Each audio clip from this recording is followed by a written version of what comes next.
my clinical job is treating gynaecological cancers through surgery, and one of the amazing things when you start to do medicine is that you start to really see how research impacts tangibly in people's lives.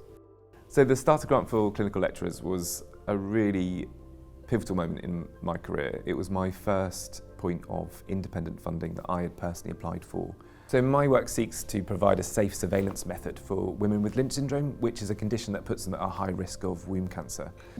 What we've done is we've built on previous work which looked at something called microsatellite instability, and we've been exploring whether or not women with cancers that have this phenotype, microsatellite instability, have that signature in their urine.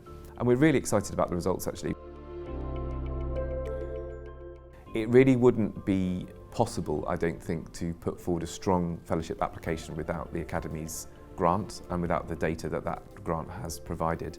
You know, that will, I hope, reassure funders that this is a technology that is novel but does work, and that's what this grant's allowed us to do, is take a risk and to try out something new that has actually turned out to work.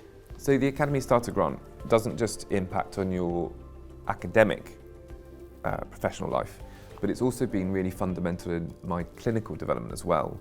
I'm doing the subspecialty job in gynaecology here in Edinburgh, and being able to come to the department and say, I've got some research that's funded and I want to bring to your department, was a major positive in my application.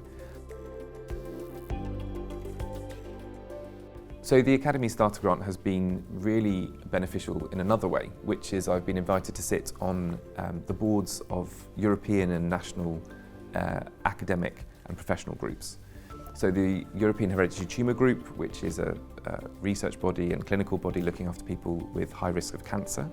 And one of the things that we've been working on is putting together a grant, a pan-European project, looking at surveillance in high-risk individuals. And the Academy's grant has meant I've been able to bring pilot data to that application. With the Academy's seal of approval at this stage in my career, that also, I hope, will feed through in future applications to provide that confidence to other funders that, yeah, if you fund this person, they will do what they say they'll do and they will try and deliver promising data for you.